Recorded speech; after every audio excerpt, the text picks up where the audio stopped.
Hello, in this tutorial I'll show you how you can easily color grade your images using Capture One. And the image we are going to be using today was taken by GMax Studios, and I'm going to put his YouTube link in the description of this video so that you guys can check him out. He also creates content about photography, Photoshop, and all tutorials about retouching. Make sure that you check him out. And in this tutorial, we're just going to be learning how to color grade skin tones and also how to match skin tones or different skin tone variations in our images using Capture One.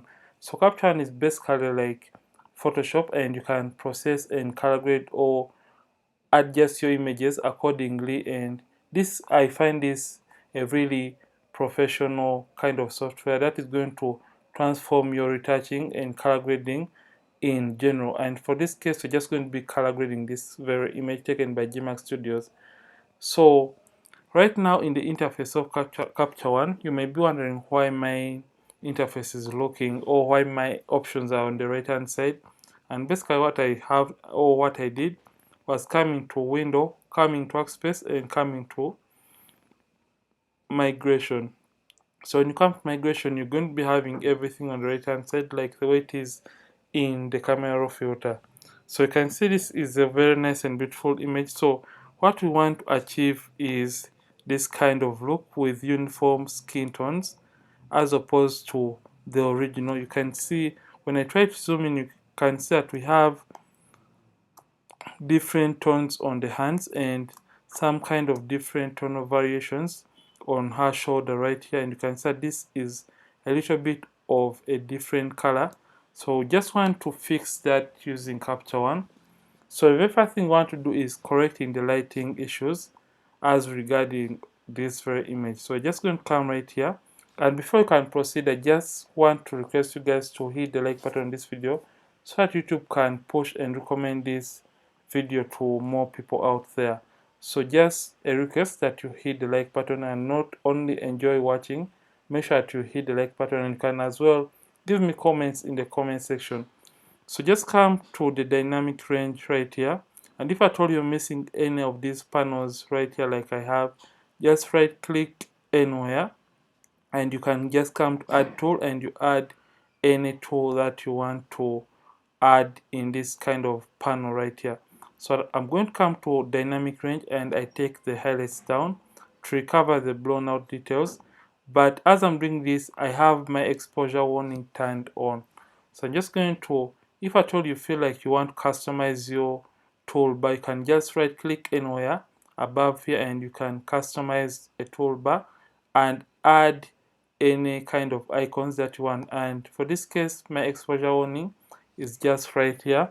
So I'm just going to do the same for my whites and take them down to get rid of the whiteness in the image. And after doing that, the next thing that I want to do, or what I would prefer to do in this case, is coming down to my exposure and just turning it just a little bit down, because I felt like the image was a little bit overexposed. So taking that down is going to get me to the right exposure. I'm just going to come to the clarity and just add a little bit of clarity to around 3. So what I'm trying to do, I'm just trying to correct the lighting issues on this image. So I want to add contrast, and I'm going to come to my levels and click right here and just pull my blacks in to around 4 and just pull my whites up a little bit. So right now I'm done correcting the exposure issues on this image. So the next thing that I want to do is come into the color grading itself. Like in Photoshop we have layers and we work with layers. So when you're doing the color grading in Capture One, make sure to also use layers, because in that way you're going to be able to play around with the opacity of the color grading on the image, because sometimes we can tend to go overboard and we just want to dial back or back down the color grading of the image. So what we are going to do, we're just going to come back up right here and we have the layers panel. So I'm just going to come and I right click right there and just come to new field adjustment layer, and after creating that I'm just going to rename that after double clicking to maybe color grade, just like that. So all the color grading is going to be on this color grade layer and not on the background layer. So that if at all I have overdone it, I can just come and turn down the opacity or the color grading effect on the image.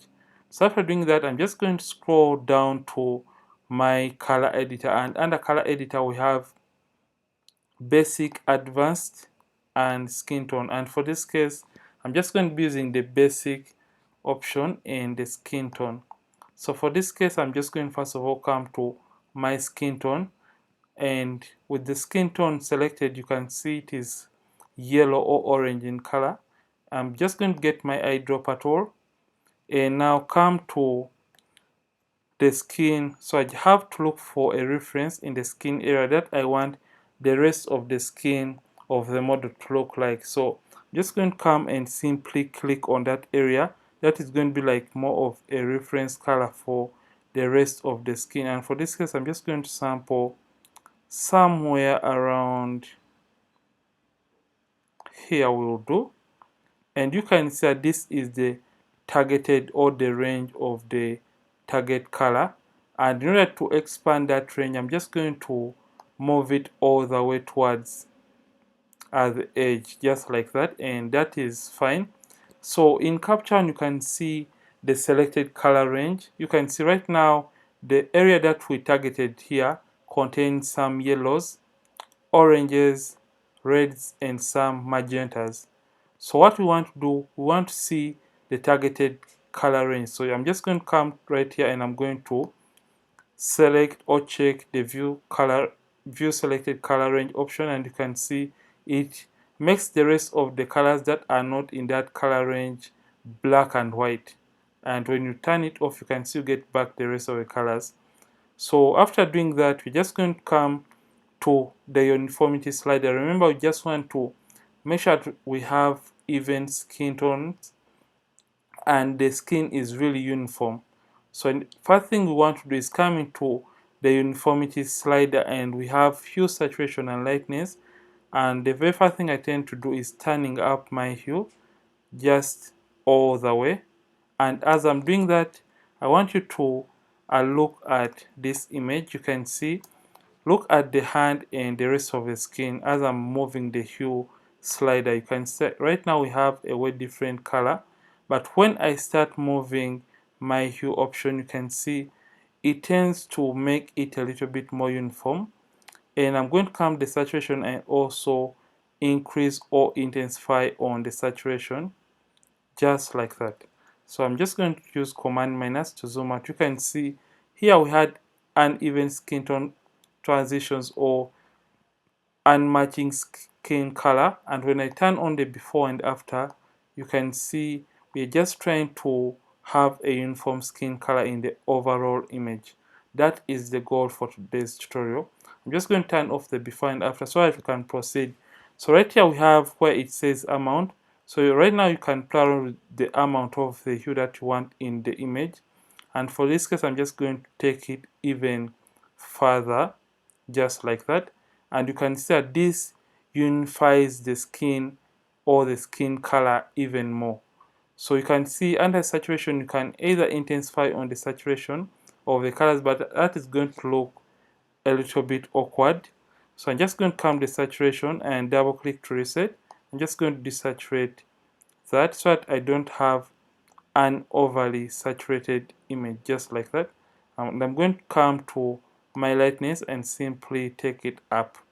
So you can see right now we have been able to create uniform skin color or skin tones, or the skin is really uniform and we don't have those black patches. And as you can see in the before, the hand was having more of the magentas, but in the after, everything is falling in place. But we have one problem right here. So as we are doing the color grading, you can see the lip color changed. You can see that the lip color changed. So we just want to get back the original color of the lips. And in order to do that, remember we are doing the color grading on a separate layer. I'm just going to turn off the before and after. You can see this is the layer that contains the color grading. So in order to eliminate that from specific areas that you don't want to color grade, we're just going to come to the tools right here and get our eraser tool. And with the eraser tool selected, just hit M on the keyboard to get the mask, so that when you're trying to erase the color grading from some areas, it is going to be showing you that in real time. So I'm just going to hit Ctrl or Command plus to zoom in and just start painting with my eraser tool to eliminate the color grading from, for example, the lip area. So you can see that we are now just trying to eliminate the color grading on the lips of a model, and that looks quite good. So you can just come and look for other areas, for example the eyeshadow, if at all you don't want it affected, and even the eyes themselves, just like that. And this is going to be doing an amazing job for you. Just come to the second eye and also eliminate the color grading from the eyeshadow and the eyes themselves, just like that. And just come and hit back on the M, and you can use Command minus to zoom out. So you can see right now where we started. This is the before and after, before, after, before, after. We have unified or created uniform skin tones for this model.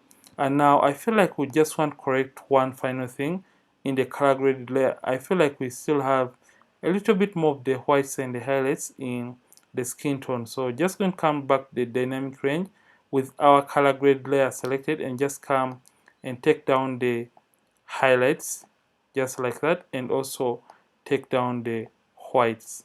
So you can see right now the before and after for everything, the color grading and everything. So we can just come and add a little bit of final touch to the image by coming down to where it says color balance, and under color balance we have the master, three-way, shadow, midtone, and highlight. And for this case you can work on the three-way where you have all the three: highlights, midtone, and shadows, and you can as well work with the highlight, shadow, and the midtones. So for this case I feel like I just want to add a greenish feel within my highlights of the image. So when I click in the middle and I take this all the way towards the extreme, it is going to add more of that color. So the more you move the circle towards the extreme of a given color, the intensity is going to be too much of the image, and when you take it closer to the center, it is going to be slightly reducing on the intensity of that given color. So for this case I just feel like this is right, and it has really added a more or a different touch to the image. So this is how you can do color grading in Capture One. And if at all you have found this helpful, don't forget to like this video. And if at all you just want to find a better way to export the image so that you can do the skin retouching on it in Photoshop, you can come right here to Image, Edit With, and you come to Adobe Photoshop. And now I prefer a TIFF file because it has enough information, and I prefer 16-bit. And options, uncompressed, and ICC profile, Adobe RGB 98 because this is supported by Photoshop, and the resolution 300 pixels per inch, and the scale is fixed or at 100%. And just come and hit edit variants, and your image is going to be opened into Photoshop for you to do the final touching up and the skin retouching. So this is all for this tutorial, and if at all you have loved this and really found it helpful, don't forget to give this video a like, and don't forget to subscribe this channel. If at all you have been watching and you're not subscribed this channel, Ronix from Ronix Photography, thank you for watching, and see you in yet more amazing tutorials. And don't forget to keep practicing and keep creating.